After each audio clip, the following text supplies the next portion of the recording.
జుక్కల్ నియోజకవర్గ ప్రజలకు నమస్తే. నేను మీ లక్ష్మీకాంతారావు తోట. మిత్రులారా, ఇప్పుడు వర్షాలు బాగా పడ్డాయి, రైతు రుణమాఫీ అయిపోయింది. అదేవిధంగా రకరకాల అభివృద్ధి కార్యక్రమాలు మరియు సంక్షేమ కార్యక్రమాలు కూడా మొదలైనాయి. మన ప్రియతమ ముఖ్యమంత్రి రేవంత్ రెడ్డి గారి నాయకత్వంలో ప్రజాప్రభుత్వాన్ని ఎలా నడిపియాలో, ఎలా ముందుకు తీసుకెళ్లాలో అనే విషయం మీకందరికీ స్పష్టంగా అర్థమవుతుందని చెప్పేసి నేను అనుకుంటున్నా. మీరు ఈ మధ్య ప్రారంభమైనటువంటి అసెంబ్లీ కార్యక్రమాలు కూడా మీరు చూస్తూ ఉండొచ్చు.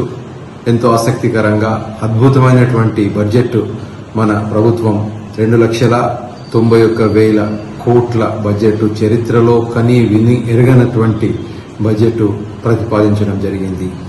అయితే ప్రజాప్రభుత్వం ఈ విధంగా ఒకవైపు ప్రజల కోసమే కాంగ్రెస్ పార్టీ పనిచేస్తూ, నాలాంటి ఎమ్మెల్యేలు ఇంత అద్భుతమైనటువంటి ప్రభుత్వంలో పాలు భాగస్తులు కావడం అదృష్టంగా నేను భావిస్తున్నా.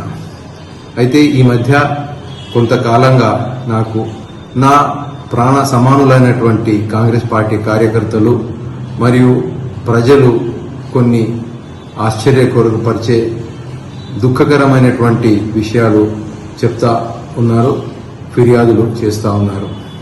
ముఖ్యంగా కొంతమంది ప్రభుత్వాధికారులు, ముఖ్యంగా రెవెన్యూ డిపార్ట్మెంట్కు సంబంధించినటువంటి అధికారులు, అంటే అందరు కాదు, రెవెన్యూ డిపార్ట్మెంట్లో కూడా కొంతమంది అధికారులు, ఆ కొంతమంది ఎవరో నేను చెప్తుంది మీకే అని చెప్పేసి మీకు తెలుసు, ప్రజలను ఇబ్బందులు పెడుతూ లంచాలకు అలవాటై లంచాలు తీసుకొని ప్రజలకు బాగా కష్టపెడుతున్న విషయం నా దృష్టికి వచ్చింది.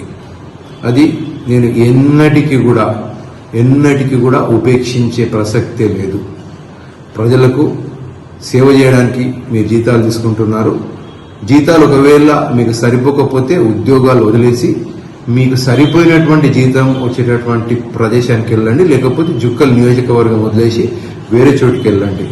₹1 కూడా లంచం తీసుకోవడానికి వీలు లేదు. ఆ లంచం తీసుకుంటున్నటువంటి ప్రతి అధికారి యొక్క చిట్టా పూర్తిగా నా దగ్గర ఉంది. అయితే మీరు తక్షణమే జాగ్రత్త పడాలని చెప్పేసి నేను మీకు తీవ్రంగా హెచ్చరిస్తున్నా.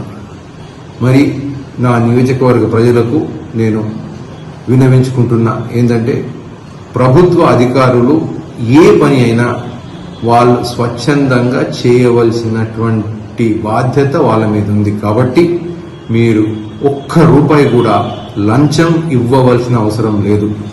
ఏ అధికారి మీకు ₹1 లంచం అడిగినా కూడా నా దృష్టికి తీసుకురండి, నేను తక్షణమే వాళ్ళ మీద తగిన చర్య తీసుకుంటా. ఏదో 1 గుంట, 2 గుంటలు, 3 గుంటలు రిజిస్ట్రేషన్ చేయడానికి రకరకాల ఇబ్బందులు పెట్టి 2,000, 3,000, 4,000 ఇట్లా తీసుకుంటున్నటువంటి అధికారులకు నేను తీవ్రంగా హెచ్చరిస్తున్నా. ఉద్యోగాలు చేయడానికి ఇష్టం లేకపోతే చేయకండి. ప్రజల దగ్గర మాత్రం ఇలాంటి పనులు మీరు చేయడం అసలు నేను ఒప్పుకోను. దయచేసి మీరు ఇట్లాంటి పనులు తక్షణమే మానుకోవాలని చెప్పేసి నేను హెచ్చరిస్తున్నా. జై హింద్.